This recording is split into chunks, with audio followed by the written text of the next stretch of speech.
Le vieil homme venait d'arriver chez la famille pauvre lorsqu'il remarqua que le sol était étrange. Il écarta les feuilles et découvrit du jade de Étienne valant des dizaines de millions de dollars. Alors qu'il s'interrogeait sur les origines de cette famille, il vit la femme du fermier utiliser un tableau célèbre comme bois de chauffage. Cette scène terrifia immédiatement le vieil homme, car ce tableau était la astérisque Mona Lisa astérisque, estimé à 100 millions de dollars. Le vieil homme en conclut que cette famille pauvre cachait sûrement quelque chose. Il s'avéra que le couple déguisé en fermier était en réalité le couple le plus riche du monde. Peu avant, alors qu'ils cherchaient leur fils disparu depuis 20 ans, ils avaient été éclaboussés et trempés par une voiture de passage. Inquiets de ne pas avoir de vêtements secs à mettre, ils croisèrent par hasard un couple vendant des crêpes. Afin d'avoir des vêtements secs lorsqu'ils retrouveraient leur fils, ils payèrent une grosse somme pour acheter les habits que portait le couple vendeur de crêpes, et achetèrent même leur chariot de vente. C'était pour se faire passer pour des gens pauvres. Lorsqu'ils retrouvèrent leur fils après 20 ans de séparation, le fils prit le couple riche pour de simples vendeurs de crêpes. Non seulement il ne méprisa pas leurs prétendues origines modestes, mais il les aida même à tenir l'étal pour gagner de l'argent. Voyant à quel point leur fils était attentionné, le couple le plus riche fut ému aux larmes. Cependant, lorsqu'ils lui demandèrent s'il avait une petite amie, le fils répondit qu'il n'en avait jamais eu parce qu'il était pauvre. Pour trouver une compagne à leur fils, le père appela aussitôt plusieurs jeunes femmes fortunées. Quelques minutes plus tard, ces riches héritières désireuses d'épouser le fils de la famille la plus riche arrivèrent en voiture de luxe. Face à ces beautés,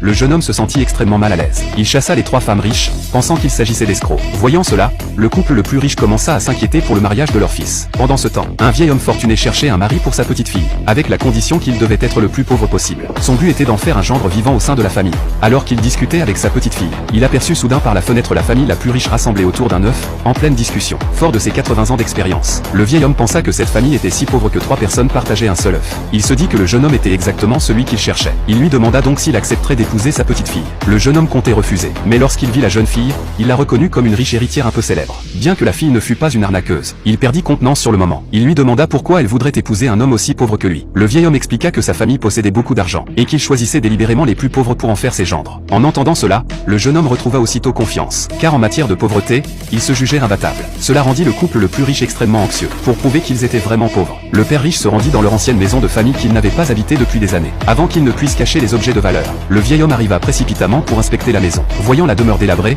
il en fut très satisfait. Soudain, il remarqua quelque chose d'étrange sur le sol. En écartant les feuilles, il constata que le sol était pavé de jade de Étienne. En entendant cela, la petite fille protesta que c'était impossible, puisque la famille du jeune homme était si pauvre. Ce n'est qu'alors que le vieil homme abandonna ses soupçons. Pour paraître pauvre devant lui, le père riche demanda rapidement à sa femme de réchauffer quelques brioches à la vapeur pour leur inviter. Contre toute attente, la femme prit un tableau célèbre pour alimenter le feu. Voyant cela, le vieil homme découvrit que le tableau valait 1 milliard de dollars. Aussitôt après, il examina les autres tableaux un à un. Il fut stupéfait qu'une famille si pauvre utilise des œuvres inestimables comme bois de chauffage. La petite fille, en voyant cela, affirma que ces tableaux devaient être des copies. Le couple le plus riche se hâta d'expliquer que c'était de simples reproductions achetées sur le bord de la route. Constatant que le vieil homme restait sceptique, le père saisit un tableau et le jeta dans le feu. À ce moment-là, la petite fille marcha accidentellement sur de la nourriture pour poules. Elle la ramassa et la sentit, découvrant qu'il s'agissait de caviar valant 2 millions de dollars le gramme. En entendant cela,